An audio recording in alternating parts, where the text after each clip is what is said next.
I'm chief revenue officer. I'm one step away from this dream job of being a team president. And 6 months into my tenure there, my brain literally shuts down on me. Until eventually I woke up one morning and it was pushing myself like it was quicksand out of bed, and like I had cinder blocks on my feet. I didn't understand dysregulation at the time.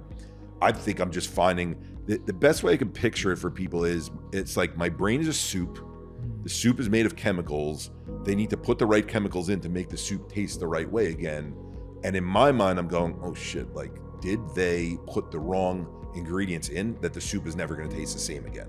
No one is normal. No one gets fixed. Everyone's moving up and down and managing. I don't think there's a person on this planet who looks at their body and goes, it's always in perfect shape all the time, no matter what I do with it. I'm going to say genuine and raw, that we need to share stories. Yes. And we need to share normalization of how difficult life is and the continuum concept, because that's the only way normalization happens.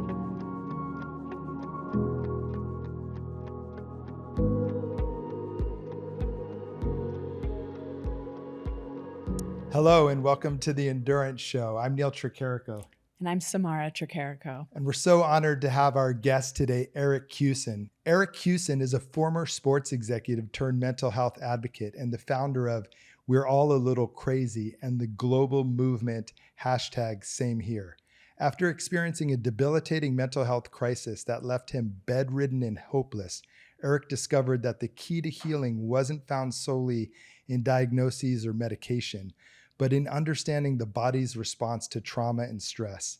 He now leads a movement focused on redefining mental health through nervous system education, storytelling, and proactive tools. As the founder of SameHere, a global mental health movement, he emphasizes that mental health exists on a spectrum and it affects us all. He's the creator of the STAR exercise, a nervous system regulation tool endorsed by trauma experts. Eric is also a speaker and collaborator with athletes, musicians, and mental health organizations across the globe, building a new narrative for resilience and healing. Eric and his organizations also partner with major sports leagues, schools, and nonprofits to promote emotional literacy and destigmatize trauma. We're so grateful. Welcome to the Endurance Show, Eric. Well, Eric, this is such a treat personally. Like, I don't know if you know this to be true, but you've been a big mentor to me in many ways. My wife and I felt very pulled to something greater through losing Anthony. And that's the birth of the Endurance movement, if you will. But I also felt uncertainty. And through my conversations with you, I borrowed your confidence and certainty around the work that we could do. So personally speaking, it's a tremendous honor to finally get to meet you in person and to be here in New York with you. Thank you for joining us.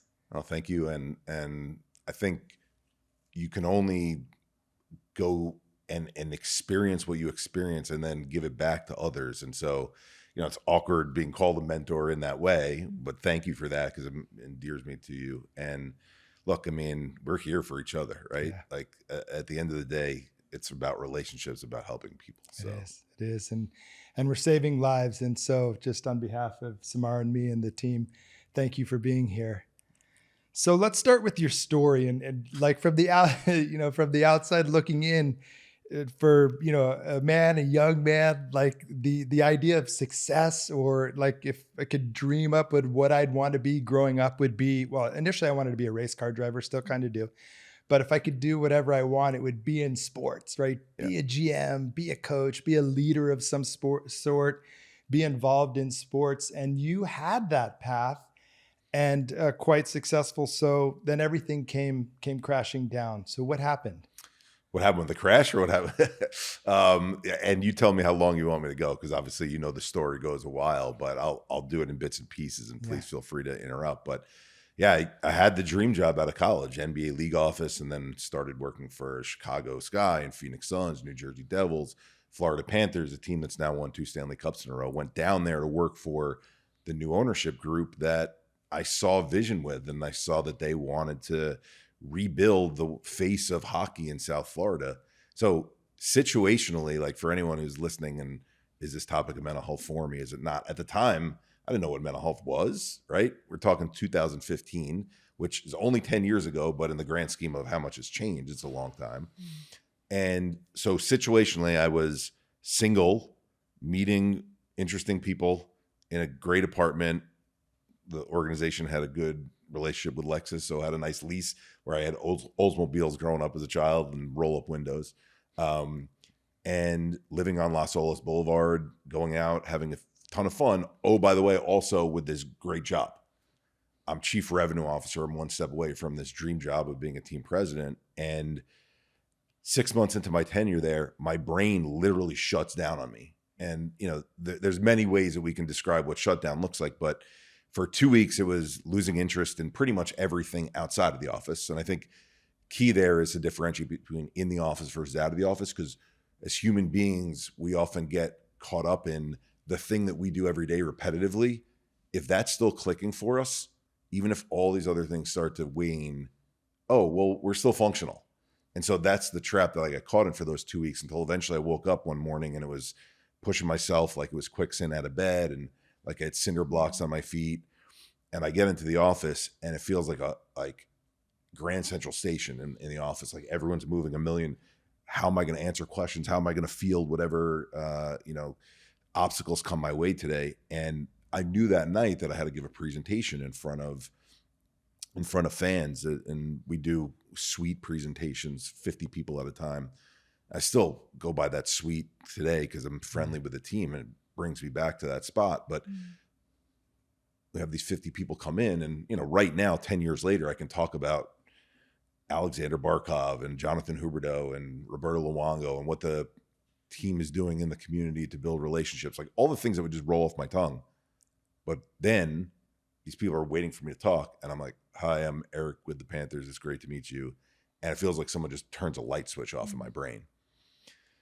And so at that point, I thought, okay, I'm not functional. I passed it over to Vinny, our team owner, who's still there. And I was like, Vinny will take it from here. And I went back to my office, and Vinny came back and said, Eric, we're here to support you, whatever you need. Take as much time as you need, 1 month, 2 months, 3 months. Now, at the time, do I have a brain tumor? Did I have a traumatic brain injury playing sports growing up and it's just manifesting?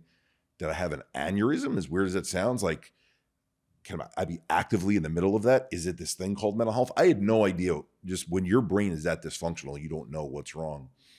And so Vinny, being from New York, he's like, go back to New York. That's where all the top doctors are. Go to the Ivy League trained doctors and get help. And again, take as much time as you need. So I came back to New York. Family's still here.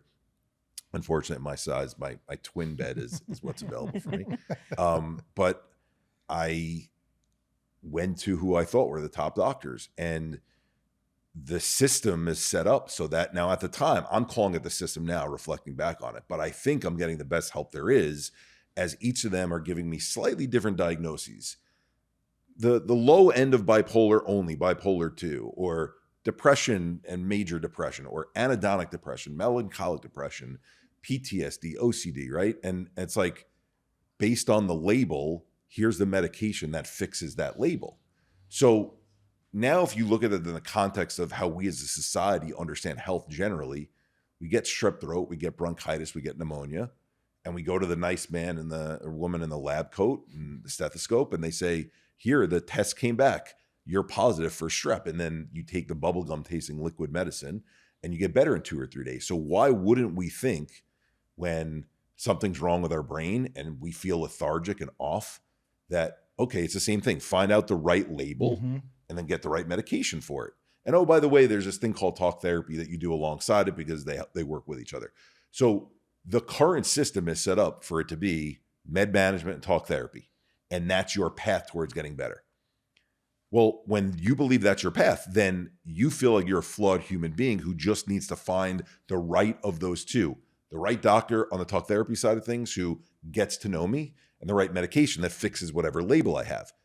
Guess what? That process can last 35 years if you're willing to stay only in that system. And can afford to.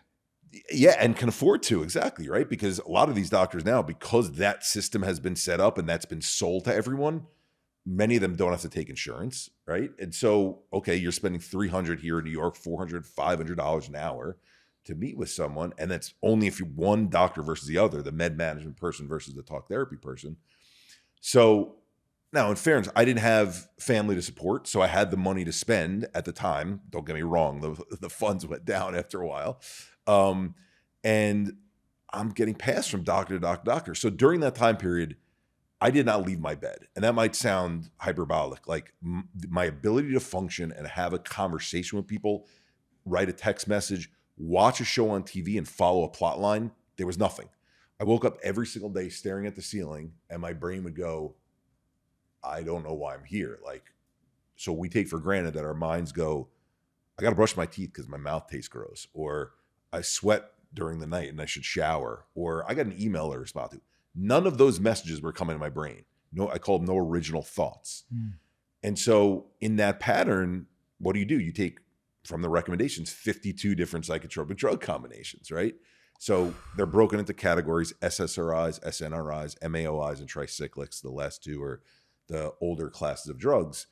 And when you're being sold by these doctors on why one might work better, oh, based on your symptoms, we need to give you a little bit more of an upper, right? It seems like you're having a difficulty focusing, so let's add Adderall or Ritalin to it, right? Okay, well, again, we can get back to those pieces of it, but like that is not necessarily the best thing for you when you're in a dysregulated nervous system state. But I didn't understand nervous system. I didn't understand dysregulation at the time. I think I'm just finding that the best way I can picture it for people is it's like my brain is a soup. The soup is made of chemicals. They need to put the right chemicals in to make the soup taste the right way again. And in my mind, I'm going, oh shit, like, did they put the wrong ingredients in that the soup is never going to taste the same again? So that's what you're fearing the whole time as you're taking these meds. Eventually, a doctor says to do TMS therapy, where they shoot electromagnetic waves into your brain through either a half moon object or a full helmet if you have to do the more intense one. And I'm feeling worse with each treatment. It's $350 a treatment. It's every single day. And I think something that I shared with you on the first call, and it's important for people to know, I talk very openly about suicidal ideation because there's 15 million people in the US who deal with suicidal ideation, and yet we don't talk about it. Right. 15,000 people catch fire, yet every single kid in school learns about stop, drop, and roll. 15 million people have suicidal ideation, yet we're afraid to talk about it. Right. It's ridiculous. But I'm 23 sessions in, and on the morning of the 24th, I'm sitting on my hands. Why am I sitting on my hands? My legs shaking because this thought is playing through my mind over and over again as I'm staring at a bottle of pills in front of me. Swallow that bottle, swallow that bottle, swallow that bottle. And for anyone who's had an ideation, I'd never had one before. So what I describe it as feeling like a magnetic pull towards harming yourself and something that you don't want to do. I'm going to emphasize the term want, okay? Because as you unfortunately know, when we lose someone to suicide or when we see that someone attempted suicide, the comments always go, why did that person choose to do that? What made them want to make that decision? How could they choose to do that to their family? Okay. When you're in that state, your brain is saying to you, you need to be out of this situation because of the amount of pain that you're in. And it literally finds anything. And this might get graphic for people. It looks at objects like a bridge. I can do something to myself there. I'm not going to describe the things that, like a knife, I can do something with that. Like pill bottle, I can do something like that. Like cleaners in the house, I can do something with that. Now, each of those things have their intended use. Now, I can talk about it. A cleaner cleans a house. A bridge connects two land masses and you drive over it. A knife you cut steak with. Why is my brain seeing these objects in a different way than it's ever seen it before? That's not because I'm choosing to see that yet. And I'm sorry I get animated about this one, but it's just, yet the two biggest questions to ask people to see if they're suicidal are, do you have a plan and have you given away possessions? Like, okay, more than half the people that die by suicide haven't left a note, right? So this impulsive error message is, I like to refer to because I think that helps people understand, is like a heart attack of the nervous system, just like we have a heart attack of our cardiovascular system. And we're not giving people a heads up as to what to look out for.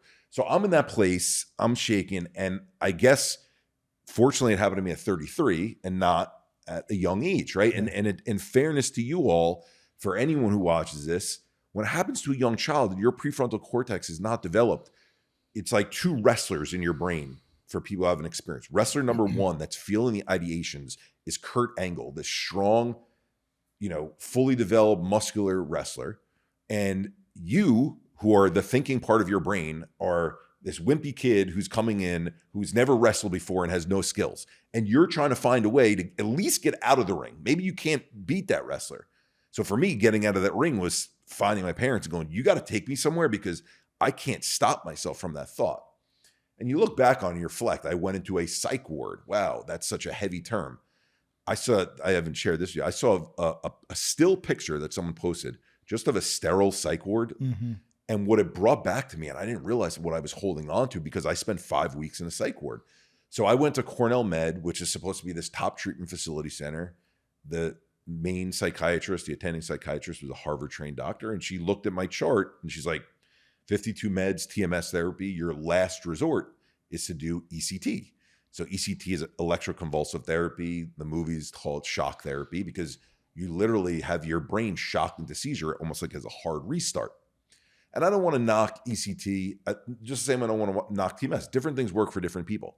What I want to knock is that a Harvard-trained doctor is telling me your last resort is to get your brain shocked into seizure, especially with what I know now of what's out there to help people heal.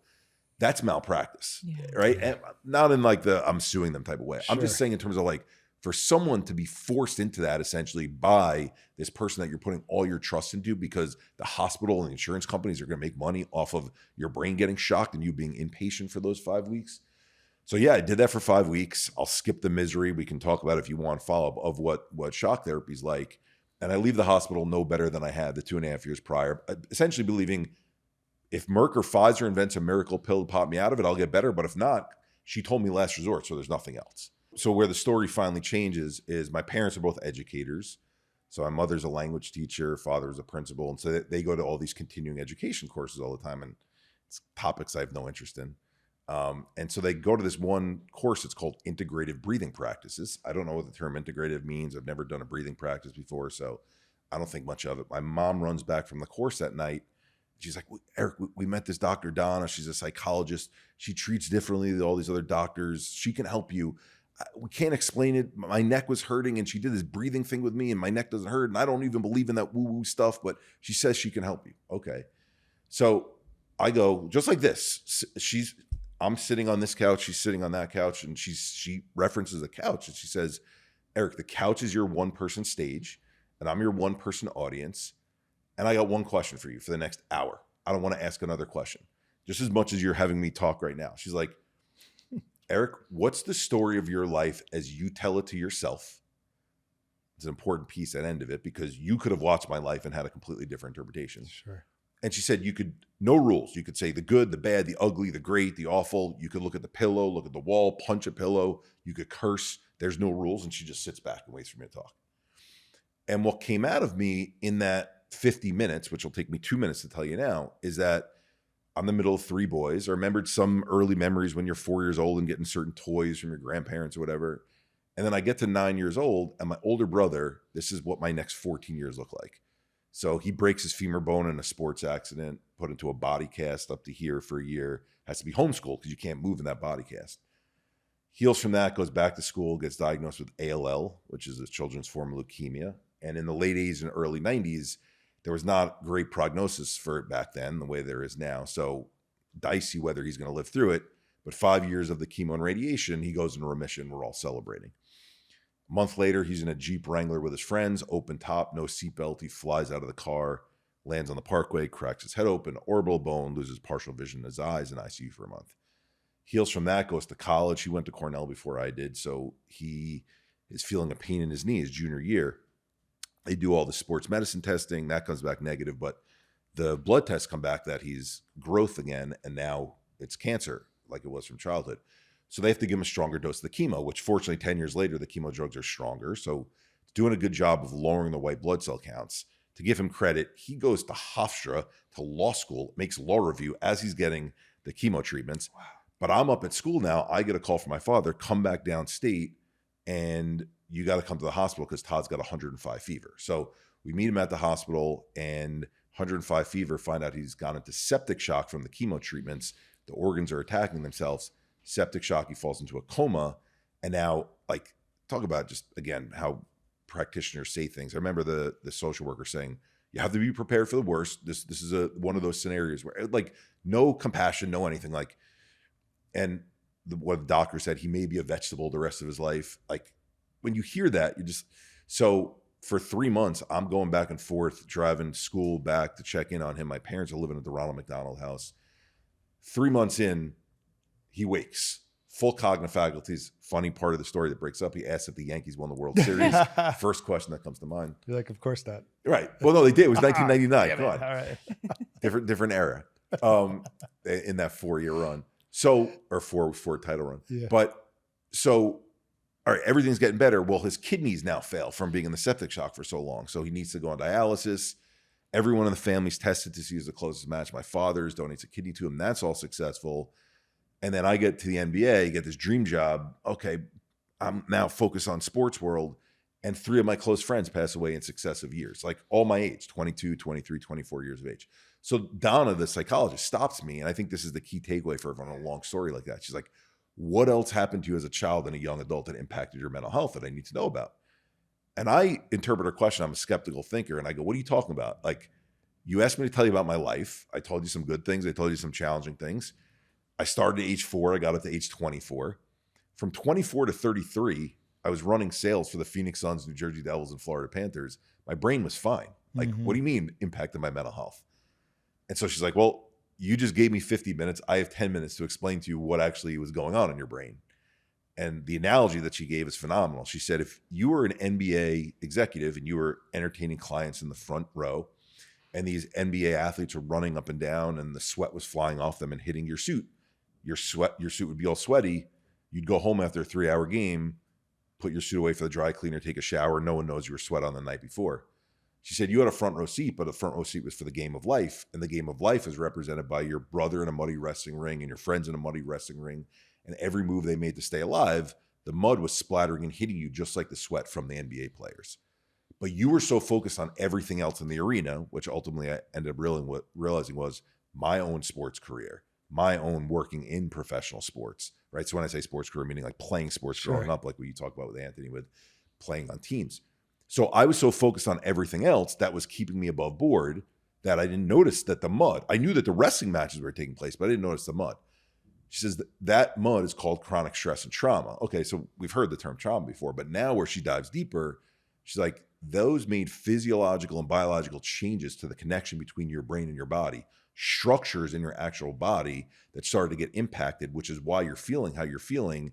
And you need to now start working on healing those parts of your body so that you can start to feel better. If I keep sending you to psychiatrists who just keep giving you medications like what you've done for the last 2.5 years, nothing's going to change. And so like my light bulb goes off, still skepticism meter. I go, that makes a lot of sense for me. I said, it makes no sense for the rest of society. Yeah. She's like, what do you mean? And I said, well, if all it takes is having a front row seat to watch things happen to other people in your family, that the mud splatters and hits you, fine, take me and my brother out of the equation. Take your average 15-year-old. And then this list just comes off my head. Watching your parents get into fights and get a divorce. Watching your parents lose their job and lose the house. Watch your 2 best friends get into a fight and you're caught in the middle and they never speak to each other again. Watch your friend being bullied in the schoolyard or verbally abused or sexually abused, or them dealing with the sickness of a loved one or a loss of a loved one, or the new kid that moves into town and is ostracized and no one. I was like, tell me a 15-year-old, let alone 35, 55-year-old or 85-year-old who hasn't dealt with one, some, or many of those things. If that's what contributes to poor mental health, there's not a person on this planet whose mental health hasn't been impacted. And yet that's not the messages that are in the mental health space. So like I could pause there because that's the realization piece before I started to dive into what are the messages that need to change. But I'll put a period on it by saying, I did every bench press and every stadium stair run that any coach asked me to do as a kid growing up. If any one of them had told me that something was going on with my brain as I was living through these things, I would have done every exercise they would have told me to do. Not a single coach recognized that. Knowing what was going on with my family, that was never addressed. So clearly there's a messaging issue that's wrong in terms of what is actually considered mental health versus, oh, that kid's fine. He's performing on the field or performing in the classroom. Everything's okay. Yeah. And thank you. I'm really appreciative that you took the time to lay all that out and for our audience to hear all that, because it's the foundation of the beauty of everything that you're doing and that resonated with us personally. just sharing where those seeds really intersect is we ran into a very similar thing with Anthony, right? You're labeled, you have autism spectrum disorder. And once you have a disorder, now you need to go through behavioral changes to be normal. You know, and unfortunately, we didn't understand the impact of reinforcing that diagnosis with him. We've come to learn about it through a previous episode with Dr. Gupta. And so you've got the label, right? And then you've got the treatment. And so by the time we became aware of Anthony's suicidal ideation and the frustration that we ran into around him not having a plan and yet still not being able to get help and ultimately being high functioning and high brightness, he ultimately realized what he thought he needed most was to go into a facility to get help. And so he knew at the next opportunity, I need to share a plan. And so where he didn't have a plan before, he then shared a plan, went into the facility, and then with hope, right? With hope that this will fix me. This will make me normal. And where he had been resistant to taking drugs and medications in the past, he was open to it there, and he felt worse. And he learned things in there about actually how to take your life. And it was such a negative experience for him. Then he was begging us to take him out, right? And ultimately when he comes out, I was reminded of it when you were talking about looking back at it and seeing the lights. He was like, oh my gosh, I never want to go in there again. But what we also realized, unfortunately, much after the fact, was that he had lost hope, that the idea of going into some place to be fixed was his last resort. And I've heard you share in, some previous podcasts that I experienced this idea of hope is the best drug. And if we lose hope, that's when. Yeah. I mean, will you just thank you for sharing what you did and how vulnerable you're being about Anthony's life and his experience. And parents need to know what that hope is that gets taken away.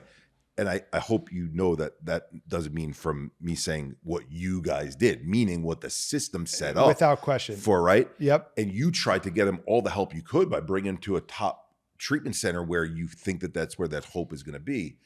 And this whole system is set up, right? And I can't say 100% every doctor, every clinic, but for the most part, it's set up to create a binary. There's people with labels and there's people who don't have labels. And the people who have labels then need to go to places. Those places are either your talk therapist or your med management person, your residential treatment program, or your rehab and recovery center if you're an addict, okay? And then in those places, that's where you get fixed to then not have it and go back to being normal, right? That's right. In these binaries. And so the foundational piece that needs to be changed is one, no one is normal. No one gets fixed. Everyone's moving up and down and managing. I don't think there's a person on this planet who looks at their body and goes, it's always in perfect shape all the time, no matter what I do with it.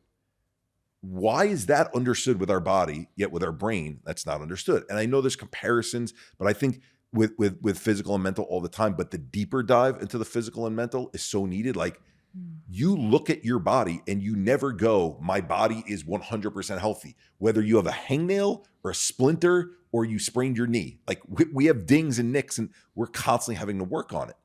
But yet you're told to go to the facility because this is the label that you have. And hey, we've got these things that can now make you not be on that side of it. Right? Yeah. And the incessant attempt at trying to get on that side is what keeps people coming back. Big reveal here, and I'm being sarcastic. The system thrives off of us being repeat customers trying to fix ourselves to the point where we don't have a label anymore. Okay. Yeah. Or the opposite part of it, by the way, which is let's sell them on the victim mentality that this is what I'm going to be the rest of my life. And if I'm going to be this label the rest of my life, I'm going to stay in this corner. I'm going to take the drug that you give me because it lets me manage my symptoms the best I can. But neither of those are hope giving. No. Okay. Neither of those are, I can help empower you with skills with exercises, with education, with understanding, to be able to work on yourself to feel your best, so that, using the body as an analogy, maybe you're not in the best physical shape but you know what? There's going to be stretches where you are and you feel great. And then you're going to eat cake during the holidays and you're not going to feel as great. And then you're going to get back into a routine during January, even if it's just a New Year's resolution for 3 weeks, and then you drop it again after that. But that fluctuation is what life is, and that's taken away from us. Yes. Oh gosh, yes. Yeah, it's such a valuable conversation to really look at mental health for everyone, right? I mean, it's not a unique thing for just people with the labels. It's all of us. And I think, having the conversation about what gives us hope. I mean, even just starting with that of like, we're all connected in that way. We're not alone. I find tremendous comfort in the that. hope. I mean, look, hope comes from many different places, as you just aptly pointed out. Hope comes from knowing you're not the only person experiencing this, but yet the messages on social media, the messages is you're uniquely, I won't curse, blanked up in this way. It's okay. You're unique in this way. Mhm. And so you have it worse than anyone else, either situationally, if you want to go down the trauma route because they're willing to dive deeper, you went through more than other people did, or your bipolar is worse than that person's anxiety. Knows how to compare those two Right. things. That's right. Yeah. Sorry to get Yeah. This is a real platform. and so that they say comparison is the thief of joy. Mm. This is where it comes from, and you Right. can't have hope if your identity is being caught up in either I have it and I'm going to have it for life, or I have it and I have to get rid of it. Those are the only understandings that is pushed out there from a sales perspective. And when I say sales, like, okay, do no harm with doctors. Guess what? I work with doctors. Doctors are businesses, okay? Mhm. It's not to knock doctors. They need to be business. We understand that that's part of, but especially in the US, in doctors being businesses, we have to recognize the fact that some doctors, even if there's new things that they can find that help people, if they have a system that's keeping people coming in the door, just like a store needs customers coming in the door every single day, do they just stick with that? And have they learned enough in med school that's funded for 25% by the pharmaceutical industry that, you know what? Okay, this actual serotonin and this serotonin reuptake inhibitor, okay, that helps dissipate symptoms enough that we're doing well by this patient. And then we have psychiatrists who do nothing but 15-minute appointments and charge $250 for those 15 minutes. And it's, okay, you're coming back after 3 months. Everything's been okay. Same pill, same pill, same pill. Like, you can't, when you look at the system from afar and you see how aligned they all are, because it continues to bring in revenue and money and keep people having the nice cars. And look, then you get the pushback from the psychologists who say, we don't make as much money. Okay, fine. Even if you want to say you're on the lower end of that and psychologists don't make as much as they should, why are you not learning other skill sets to give people tools to get? Why is staying with CBT as the evidence-based practice your only tool that you have in your tool belt? You got in this space because you want to help people. Find other things out there. If I was a trainer at the gym, I wouldn't go, yeah, you know what, bicep curls really get people's biceps big, so I'm not going to learn any other type of bicep exercise. It makes no sense. Right. It doesn't. It's a refreshing approach, and clearly you're doing something different. I'd love to hear more about what you're doing and how it's a different and new approach. So that really makes me think, at Endurant, just through the different experts and people such as yourself that we've been able to meet and run across, you've helped us understand that hope is in fact the drug. And through Dr. Gupta, we've come to understand that the cure is awareness, right? So none of these other things. So along the lines of awareness, and what resonated with me when he shared that with me, the first thing that came to mind was the concept that you came up with 5 and 5, and the awareness around that, and it just that feeling that we're no longer terminally unique if we look at it in that way. But rather than me unpacking it, I'd be curious, how did you come about that? Because in the simplicity, it's kind of like when common sense becomes common practice, the extraordinary will happen. And this seems so common sense. I'm laughing because if we have time for it, we also want to talk about where it offends people in some places in the victim mentality category. But so when I was at the NBA, my job entry level at first was to go to the different websites of the NBA teams and compare one website to the next and go, what's going on in Orlando that isn't going on in Milwaukee, and how do I help them take the best practices from there and share it over here? So all I knew coming out of what I experienced in that, wait a second, I just learned about mental health in a very different way than I came into the funnel through. Let me go to the largest nonprofits, NAMI and Mental Health America, and Bring Change to Mind and Active Minds and JED Foundation. These are funded by millions of dollars, these organizations.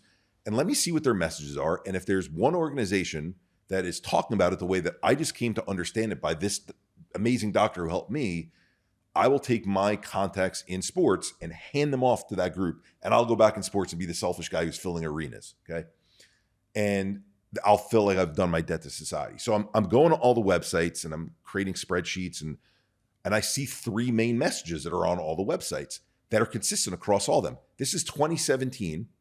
By the way, if you saw a post I did the other day, a guy that I met with in the ad agency world did a campaign for World Bipolar Foundation. Mm-hmm. And when I was telling him these three things I'm going to tell you right now, he had done a campaign with them in 2014. So 3 years before me, he's like, Eric, the 3 points that you brought up were the exact points in 2014 is 11 years ago. Our trends are all going in the wrong direction with suicide and overdose, yet we're doubling down on all these messages.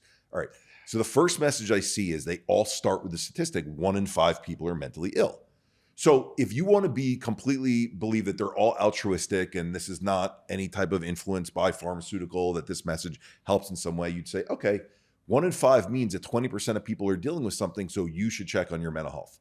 That's not at all what that message does. And I know this because when I go into schools or I go into offices, I make 5 people stand up and they get very uncomfortable after I've shared my story. And I go, you guys are going to have to share a very, very personal and vulnerable story. And they're like, they turn white. And I'm like, no, you can sit down, you can sit down, you can sit down. I have 4 of them sit down. I'm like, okay, Samara, you're going to stand up. So you and Eric are the 1 in 5 mentally ill and your friends aren't. So then I turn to the friends and I go, if you're not in Samara and Eric's group, what group are you in? And then they like, healthy, fine, normal, okay. So 1 in 5 as a main starting point to get people into the funnel has created a perception in a binary way that there's a group of fucked up people and then everybody else is healthy, fine, and okay, which is literally the perfect funnel system to sell people drugs. Right. Because if there's a thick line between sick and healthy, when you get over that line and you're sick, what fixes me? Oh, I'm not on that other side of the line. I don't need to do anything. Yeah. Which you then eventually become part of the 1 in 5 line because stress and trauma are cumulative, right? So that's the first issue, is the 1 in 5, and that's where the 5 in 5 came up with. There's better stories I can go into beyond that. Second message was, then I'm seeing all the normalization campaigns are an action word followed by stigma. Stop the stigma, stomp the stigma, break the stigma, erase the stigma. All of then sports, my world, slam the stigma in basketball, kick the stigma in football, strike out the stigma in baseball. This table doesn't form stigma. Your glasses don't form stigma because they're inanimate objects. People form stigma. So when you have advocacy groups saying stop the stigma, or fill in the blank of any cessation word followed by stigma, what you're doing is you're pointing at another group of people and you're saying, you all are the problem. You need to stop doing what you're doing for me to live a better life where I don't feel like I'm judged. That will never bring people together, ever. Okay? So notice how the stop the stigma builds off the 1 in 5. Yes. Okay? Then the third message actually builds off of those first two. The third message was they didn't have endorsements from celebrities. So all they had was watching Us Weekly and People magazine article and going, all right, Britney Spears, it looks like her diagnosis was depression. So it was Britney Spears and Lindsay Lohan were the first 2 ones. Yeah. Lindsay Lohan was anxiety. And then what did the Us Weekly and People magazine article say is like, Britney Spears shaves her head because of her depression. Lindsay Lohan doesn't know how to dress and dresses like a hot mess with her anxiety.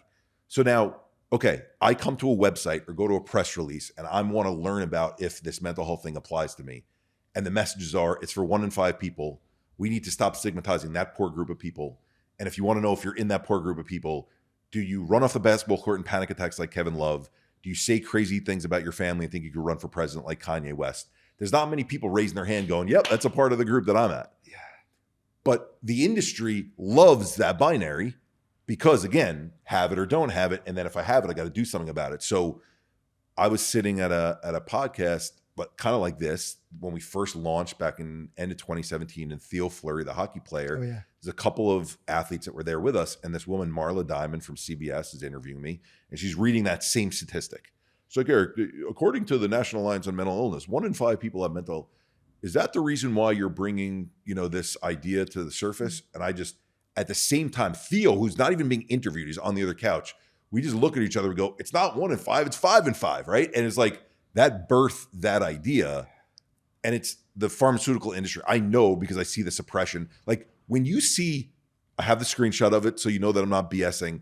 The CEO of Pfizer is looking at your LinkedIn profile, okay? Yeah. There's something that you're ruffling feathers with, Yes. okay? That they don't like what your message is out there. Maybe I'm putting a target on my back by saying things like that. But we had athletes, we had people with platforms, and people were like, okay, this message is getting out there. And then you can't look away when you start to see numbers go up and then all of a sudden plugs get pulled on who you're reaching. You're like, they don't want normalization out there. And if you look at the messages that are validated and pushed on social media, people will call themselves anything to get recognition. They'll call themselves the holistic whatever. And then in calling themselves holistic, they'll get on the mic in front of a camera and they'll say, you're the parentified child. Your parents weren't there for you. You had to parent yourself. You grew up with narcissistic father abuse, okay? Well, why are they doing that? Same exact reason why depression, anxiety, PTSD is if you tell people that they're labeled in some way, that they were fucked up in this way by someone else, then they believe this is what's wrong with them. And they can either stay in the victim mentality and keep staying in there or believe that I need to share that on my wall so that mom and dad see that they're the reason why I'm fucked up. Yeah. Okay. Rinse, wash, repeat. And that volatility is what keeps social media going as an engine. And so all the work that we're trying to do, which is why when I told you when you reached out to me, there is a need for many organizations. Holistic is not the right term, but it's what term comes to mind right now. But I'm going to say genuine and raw, that we need to share stories. Yes. And we need to share normalization of how difficult life is and the continuum concept, because that's the only way normalization happens. And if not, if we keep doubling down on every time a new athlete raises their hand and says, Billy Joel says, I suffered with depression.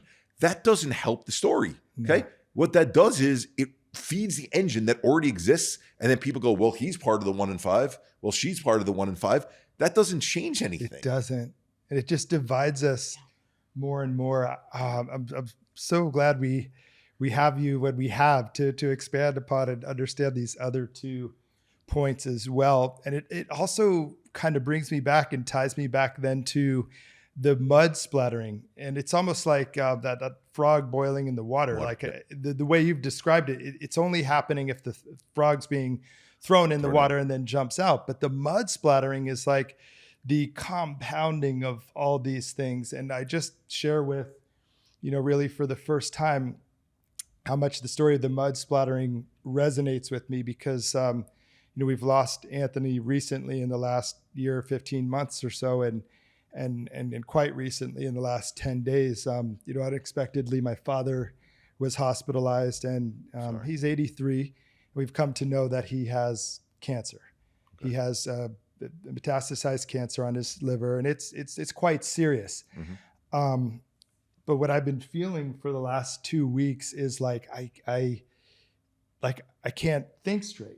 Like, I was saying to Samara, when Anthony was hospitalized and his life was on the line, there was all this adrenaline. Yes. I could make decisions and I could advocate and I could do stuff. And I can't help but feel as we kind of combine this idea of 1 in 5, you're either in the right group or the wrong group, but that if we don't really bring some awareness to this idea of the mud splattering, that then it's too late. It's absolutely. I will potentially, luckily I have all these tools and resources, but could break down in the same way. Then I'm over there. So, well, look at what you just described is how the parasympathetic and sympathetic nervous system balance starts to go out of whack, right? Why did me going, and first off, I'm sorry that you're going through this with your father. I was hoping you would go here to the. Yeah, I'm gonna address your father. I wanted to come at it from another angle, but I want to make sure I got that first.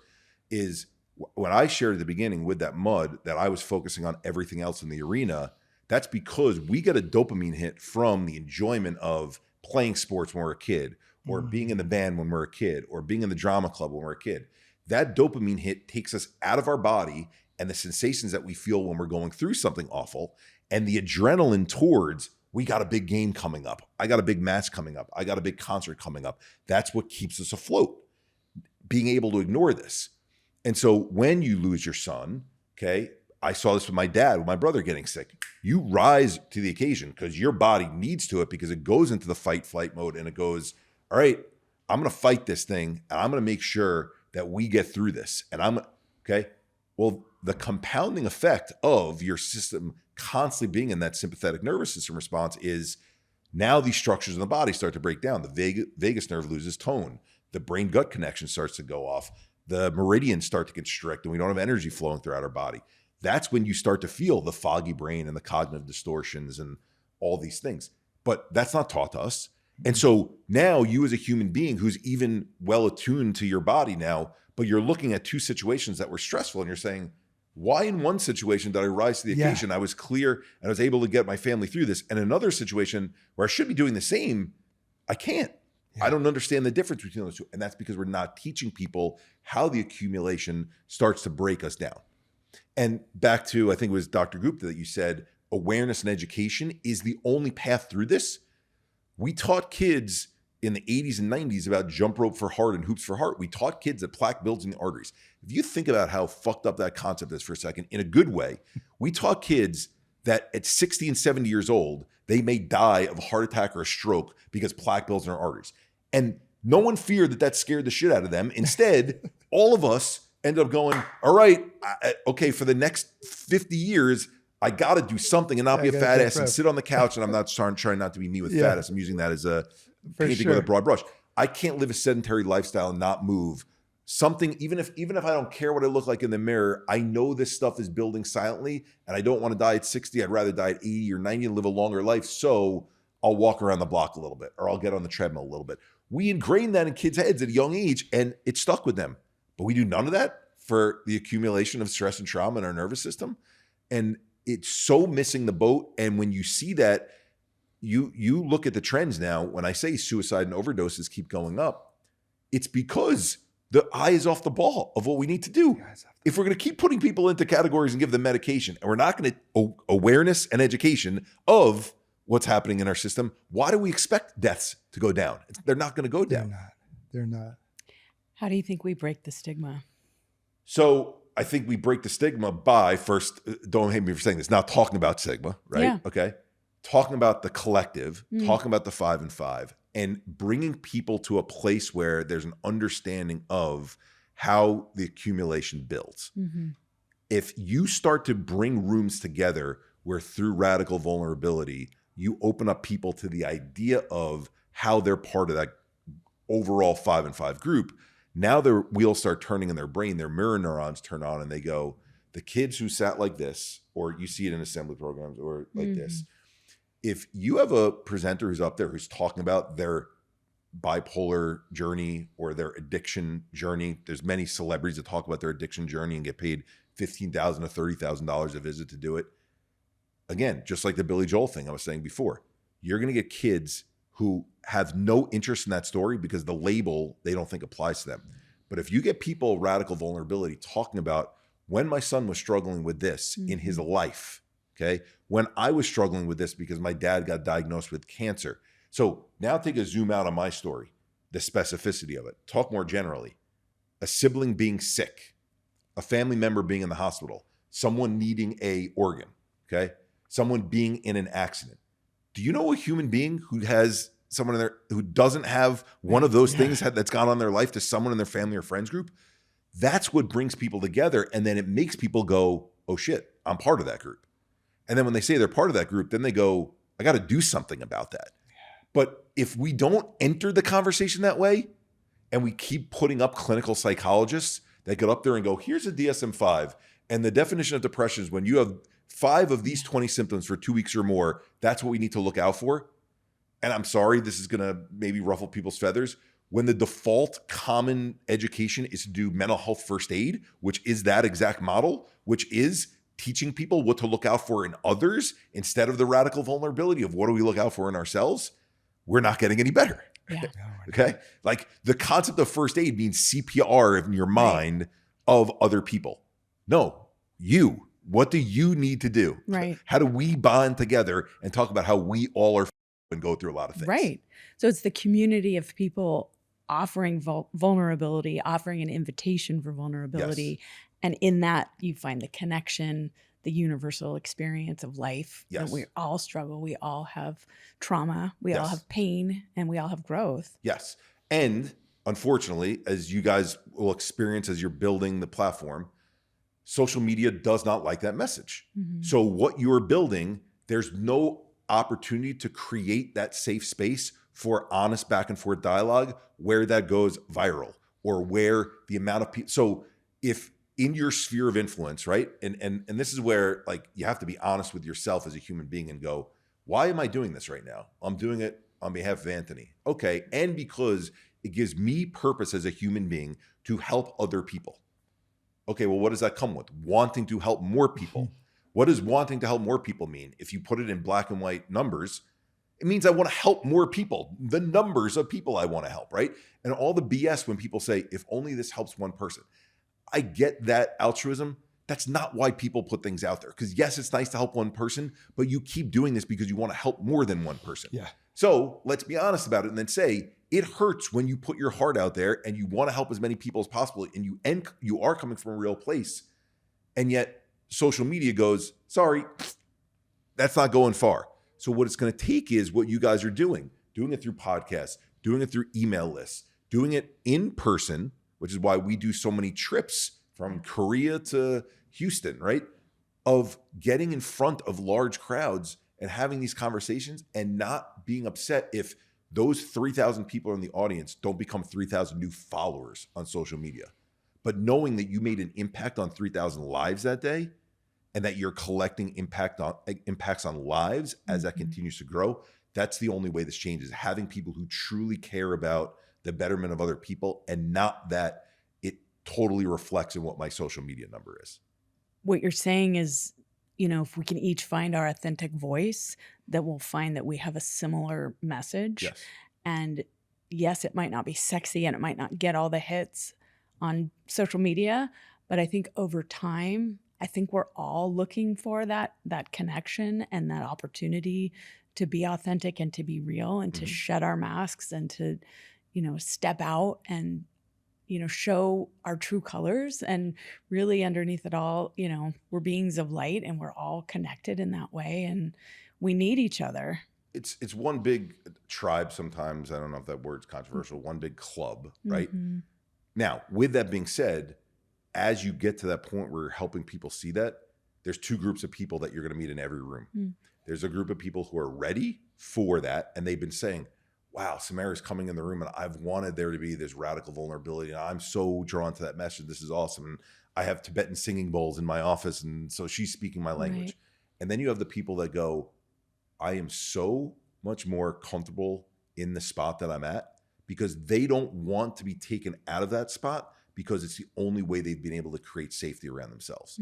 So our job is not just then to be vulnerable, but it's to help educate the people who are in category 2 that you're going to go through a time period that is messy and awful and gross and feels difficult. But what you get to on the other side is worth that. And that is the real work because to get people to put down the facade that, hey, they have their routine where they come home at night and wind down Wednesday becomes wind down Thursday, Friday, and Saturday. And they have their routine where smoking pot, it's plant medicine, it's fine. I just keep going to it over and over and over again. Or they have their routine where, even in a positive way, their routine, they busy themselves with yoga and then breath work and then meditation. Well, okay, they find no time for fun on their own and play, okay? Structure. So everyone builds their own, outline of safety. And why is that outline of safety? Because the pain that we know is safer than the pain that we don't know. So people are afraid to go outside of that pain that they're used to because they found a routine that keeps them afloat during that. So most of us who actually go through pain had to have fallen on our ass and then we want to change them. We go, I have no other choice in doing it. Right. And now we're trying to get ahead and go upstream to all these people and go, don't wait till that point when shit hits the fan. Start it now because I don't want you to struggle the way that I did. Right. I mean, it's Yeah. In the wisdom of uncertainty, we find the seeds of possibility. Yes. Well, and there does seem to be a groundswell, because so much of what you've said and you've both shared in there has been so impactful. Even this idea of the DSM, like within certain pods, even in psychiatry, Dr. Gupta said, hey, we don't need to find a cure for autism. The cure is awareness that all we need to do is drop the word D Yep. and just help these kids understand they're different. They don't have a disorder. There's nothing wrong with them. Help them find their group or their Yes. tribe and their superhero. I'm very excited. We're going to have the great opportunity to interview tomorrow night Dr. Judith and her approach to psychiatry, because she looks at the DSM and it's like 30 years old and saying many of the same things as you, is this idea of high functioning depression. And it seems like, there's like a minority, if you will, within these categories. And the word I think you might have been looking for earlier about Yeah. our organizations coming together is complementary, Yeah. so that we can help wake up, not in a woke kind of way, but in an awakening kind of way, everyone to this understanding. Because one of the things we've experienced, and I've had a challenge with too, is even parents, like how difficult it is to get real mental health and suicide awareness into the schools, because the school districts don't necessarily want it. The principals don't. And it's even hard if Anthony was one of 3 kids that year, and we still can't get these things in there. And it's like, and in a certain understanding, I have a certain understanding for the parents, because if you don't think it's an issue for your kids, then it's like, I don't want them to come in, because I don't want my kid to start thinking about it. But when we look at it through mud splattering, building up, that these things are going to happen over time, it's in the same way we want to jump rope for our heart for the kids. We want to Yes. play 60. This is exactly what we should be doing. And by the way, if you're a parent right now and you think your kid is safe, then you're in the clouds. You're in the clouds. Okay, because the amount of stimuli that's out there right now, I forget the exact numbers, but between the text messages, the Snapchat messages, the direct messages on other social media channels, their emails coming in, their assignments, like we grew up in an era where, Dallas is on at 7 p.m. and Falcon Crest is on after that, and everyone gathers together and there's, a show that we all got, and you went from 1 hour, this is going on. Then the next hour, now I'm bored. Okay, can I go out and play with my friends or people out in the street? The amount of inputs in the brain right now are so overwhelming that even if you think your kid has it all together, they're one straw on that camel's back of things breaking. All right. So, let's expand further upon the mud. Like, what is the mud actually doing to us? Yeah. So when I started learning breath work, and I joked with you, I was the only male, only one under 40, and only one born in this country when I went into the class. So it was me and 8 Indian women and 9 yoga mats. And like, I'm wanting to find out, why is doing this breath work going to help me when all these other things that I tried with all these other meds didn't do? And okay, you start learning about one structure in the body. The vagus nerve goes from the brainstem, the medulla, longest cranial nerve in the body, goes through the neck. One branch of it iterates over the heart and the vital organs up here, and then the other down the organs in the gut. And it's our carrier messenger, because when we're breathing in and out, in and out, in and out in normal fashion, that breath is hitting that vagus nerve and sending a message down. Everything's okay. Everything's okay. Well, if we watch an accident outside and we go, okay, well, an accident doesn't happen every day. But guess what? Dad getting sick, worrying about dad getting sicker happens every single day. So subconsciously, you're sending messages down through that vagus nerve that something's wrong. Okay, well, now that vagus nerve that conducts that breath down so nicely when we're just even in and out breaths is starting to tense up. It's no longer secreting what's called acetylcholine, sending down to the rest of the body that safety signals. So now you've got, for kids, I simplified it. Say, imagine your vagus nerve was 2 rubber bands, and then it became 2 rulers. Can air pass and hit down rubber bands? Yes, it'll pass down and you'll vibrate down. When it hits rulers, it thuds out. So doing a rhythmic breathing pattern starts to get those rulers to be back to like rubber bands again, right? Oversimplification and not exactly the science of how it happens. So for anyone who tries to check me on that, but it gets into kids' minds. Now when they're thinking about, why am I breathing in through the nose and only out through the mouth, or whatever the exercise is that we're teaching, they're able to picture that vagus nerve. And they're able to say, I'm doing the same way when we say when someone goes on a treadmill, now getting to the concept of STAR, Well, why did people not run on a treadmill for 3 days, get on the scale and go, this running thing, it's for the birds. This sucks. I didn't lose 15 pounds. Because they understand that the science of a caloric deficit. And they understand that you have to burn a certain amount of calories versus what you bring in. Yes, there's other things like metabolism, body type, and all that. But if you do that and you do it steadily for 30 days, maybe you get the payoff of losing 1.5 pounds after 30 days. You're like, this is good. I'm going to do it again for another 30 days. But we're not teaching people the science of what's actually happening in the nervous system and the structures in the body. So vagus nerve is one of them. That I met Dr. Pleener, who was one of my partners, and he was an integrative psychiatrist, 35 years old. If anyone knows a reference, he reminded me of like Doogie Howser from that show back in the day, like affable, like friendly guy who like an encyclopedia, but wasn't cocky at all. I was like, we need to build an entire gym for the brain, finding the top practitioners in the world who understand mind-body connection and the modalities that they've worked on. And to your question before of how do we stop the stigma, another piece of it is not just the entry point of what people go through, it's the entry point of what people do to work on themselves. And when things that are these practices like yoga and breath work and meditation, which are only 3 of them because there's many more of them, when they're called Eastern functional, holistic, or alternative, people turn their head and go, that's quackery. I don't, okay? Especially the generation that I would say is 30 years old and above. So the concept of STAR was, okay, uplifting term, cool logo, but STAR is an acronym. It stands for stress and trauma, what builds in our nervous system, active, release, and rewiring. So back to your point of if we normalize plaque in the schools of doing that to clear our arteries, why can't we normalize that stress and trauma build in our nervous system and we could do releasing and rewiring exercises? Oh, and there's many exercises in the gym for our brain, the same way there's many exercises in the gym for our body. Back to if I'm a personal trainer, I'm not just showing someone how to do biceps. They'd have a huge arm and they'd have tiny shoulders and chest. Well, your whole nervous system and parts of your body have been impacted. It's not just a chemical imbalance in your brain. Right. So if we teach people what that gym is, they can go into it and go, I want to do tapping or havening or EMDR or brain spotting or neurofeedback. And now all of a sudden it's like, wow, I've got this list of all these things that I can then do at home. Or if I want to get extra help and do it with a practitioner, I could do it with a practitioner.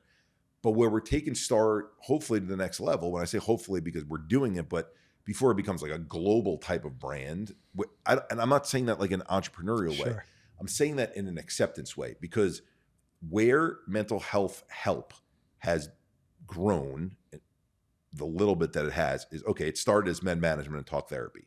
Then the talk therapy folks got trained in CBT and DBT that was considered evidence-based. So, okay, there's another tool in their tool belt. Then trauma became popularized and those therapists then said, oh, I want to get an extra certification in EMDR. Check the box, I've got that. Or I want to get it in somatic experience. Check the box on that. There needs to be an acceptable standard between patients and providers that, this is what we hope we're doing with STAR, that I have many tools in my tool belt as a coach, a therapist, a physical therapist, a chiropractor, MD if they want to do it, that I have enough understanding of how these modalities help you that I can walk you through how we can get you to start to work on your body and not just only focus on talk therapy and med management. And if we don't do that, we're going to stay stuck in the same pattern. And I think the reason why some are resistant is because the old model of CBT and DBT gives you a reason to keep coming back every single week. And it's brain training, but you never are getting on the path towards healing. You're on the path with CBT and DBT towards managing, right? And we all have a receptacle of that stress and trauma in our nervous system.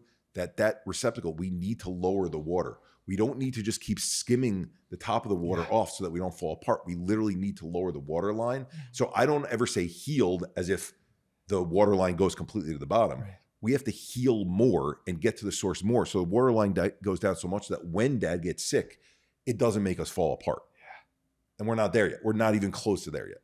Well, the complementary and coming together and getting the right groups together as we are, we're beginning to make a difference. And really what you shared there ties all this together because it creates optionality. Yeah. And when Anthony was stuck and then ultimately he wound up hopeless, and without hopelessness equals I'm out of options. And that's a lethal place to land, and the idea it's a lethal place to land. And I don't know if you've ever gotten to that spot, either of you, and please don't feel like that is projecting on either of you. sure. But cognitively and you know, when you break down in your mind rationally, not having options feels very ominous and black cloudy.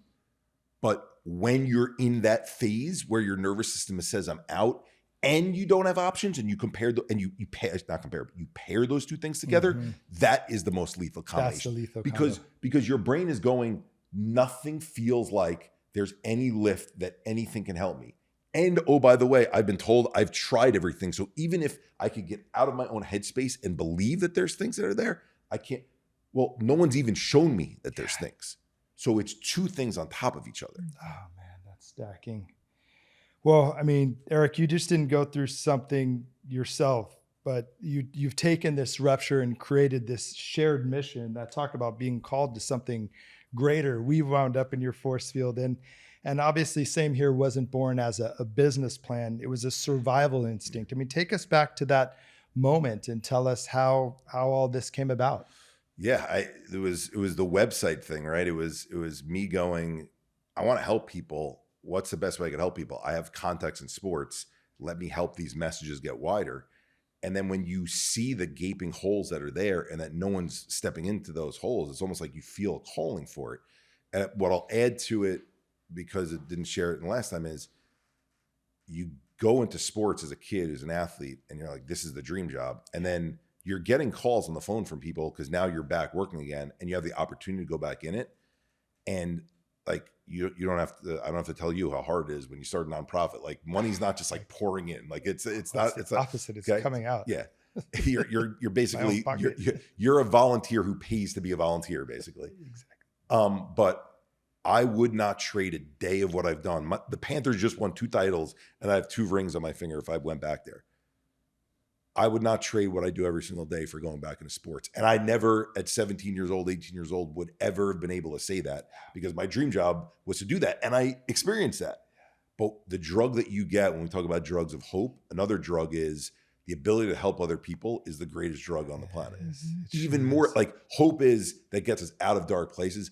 The drug that goes, oh, my life is meaningful and fulfilled, and there's no quantifiable amount you can put on. It's not, oh, I made 3 million last year and I want to make 8 million next year in my whatever XYZ financial job.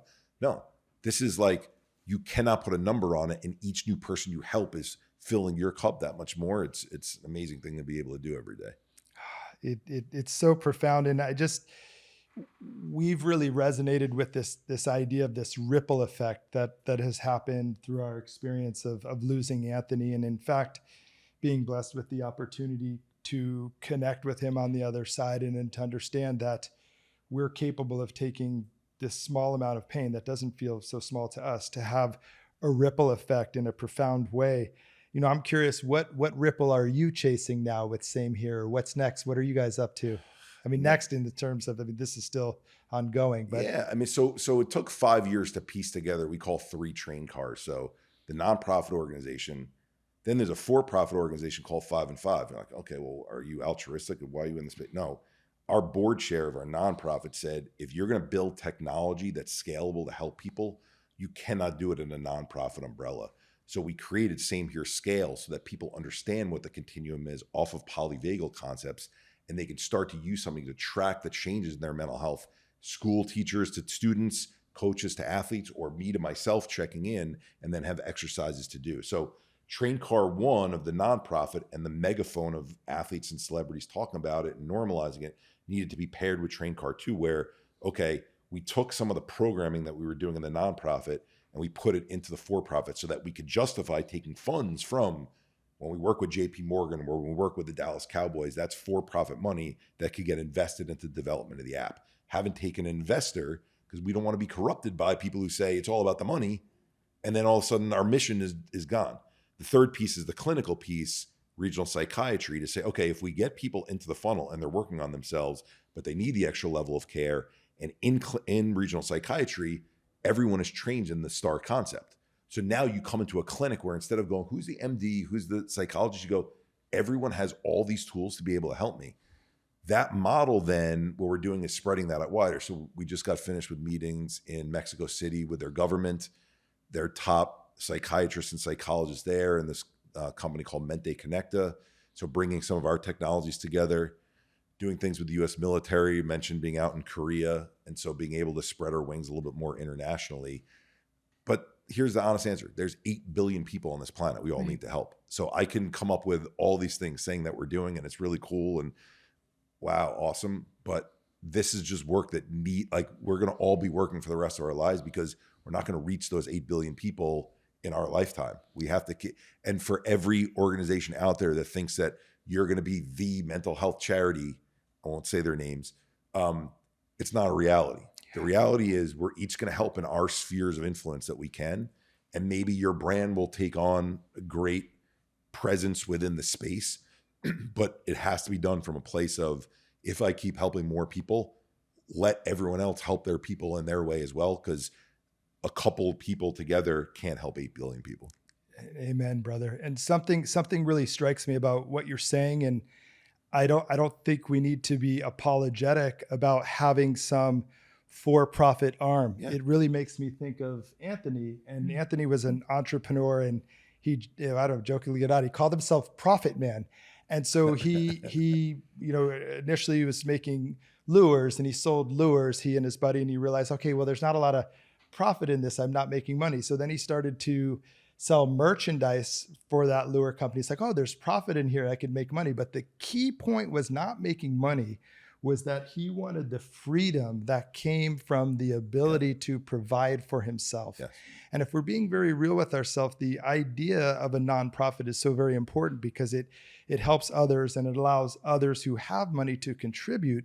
But if we don't create them in a way that it's self-sustaining, then we're at the whims of seasons, politics, raising money every year and hoping that's somebody's cause. So we're trying to find our way in that, and have set up a public benefits corporation with the same idea in mind, where these opportunities to generate profit can go back into serving this, so that we're not dependent upon constant giving. Yeah, I mean, for the same reasons, I don't like asking people for money. Oh man, yeah. So we're salespeople, and it's hard to ask people to just give. So I'd rather use our sales skills to create something that's a revenue generator that we could give back to ourselves, instead of going out with a pot and asking people to put money in. Yeah. Yeah. So how can listeners get involved? I mean, how can we support what you're doing? Yeah. I mean, look, our website is 2 of them, samehereglobal.org and then 5and5inc.com. When you say get involved, look, there's everything from people sharing their own hero stories, which is, if someone shares it on my platform, I want them to share it on another platform. Yeah. So please don't feel like I'm in the bucket of this one group versus the other. So we've got hero platforms where stories can be shared. People can raise their hand and say they want to be a part of the Advocate Alliance, as opposed to, let's say, just sharing their story as well. And then this concept of scale and star is, okay, everything we do in all types of health outside of mental health is we measure in a range and then we act based on it. We step on a scale, weight goes up and down. Blood pressure cuff, blood pressure goes up and down. Blood sugar levels, hormone levels, enzyme levels, even cancerous cell levels are all in a range. And then based on the range, we do something about it. In our case, our range is our scale, and our activities that we then do about it are the star exercises. So when you say, how can people get involved, is learning that model and understanding that model. If it's just for you, that's fine. That's how you're getting involved, is you're seeing, oh, wait a second, I've been sold on this idea that I either have mental health or I don't. But wait, you're showing me a different way. So engage on those websites with, oh, let me download the free version of the app and play around with it and see where I'm at on the scale on a daily basis. Let me see what the exercises are. And then the larger sense, if you want to get involved, is all the programming that we do. We go to K through 12s and colleges and corporate offices and first responders and military and sports teams. We have these 5 pillars. The 5 pillars are sequential. And so one concept builds off the next, because we don't believe that a singular assembly program makes an impact. We think there needs to be culture change through ongoing education and awareness. So it's really fantastic work that you're doing, Eric. And thank you so much for taking the time with us today. It's been a real pleasure. Likewise. Yeah, man, I am so grateful to have you. This has been tremendous. Thank you. Yeah, of course. Thank you, guys. Appreciate it. So thank you to Eric Kussin for sharing his raw truth, his hard-won insights, and his commitment to changing how we understand and respond to emotional pain. Eric's journey reminds us that healing doesn't happen in isolation. It happens in community, when we have the language, the tools, and support to face what hurts and find meaning on the other side. To explore Eric's work or to try the STAR exercise yourself, visit samehereglobal.org. You'll find free tools, stories, and a growing movement of people who are rising together. And if this conversation moved you, if it gave you a new insight, if you feel less alone, we invite you to support The Endurance Show by donating at endurantmovement.org. Your support helps us keep these vital conversations going and builds a world where story, presence, and shared healing matter more than perfection. Anthony is here with us. He's here in spirit. And if Anthony were here in body, he'd be nodding along with every word Eric shared today, because Eric's work gives us language for what Ant felt but didn't know how to express. And that is why we do this show, to give voice to what so often remains unsaid, unfortunately, until it's too late. Because healing doesn't happen in isolation. It happens in community, when we have the language, tools, and support to face what hurts us and find meaning on the other side. If someone you know is in an emotional distress, you can always call or text 988 for free confidential help. We look forward to seeing you next time on The Endurance Show. Thank you for listening to The Endurance Show. If this conversation moved you, please follow us on Apple Podcasts, Spotify, or wherever you get your podcasts. To view the conversations, please subscribe to our YouTube channel. And to be a part of the community, follow us at Endurant Movement. And lastly, if you feel called to support the movement and help us ensure no teen ever feels alone again, visit endurantmovement.org to learn more, and if you can, make a donation. Together we can create lasting change, one conversation, one connection at a time.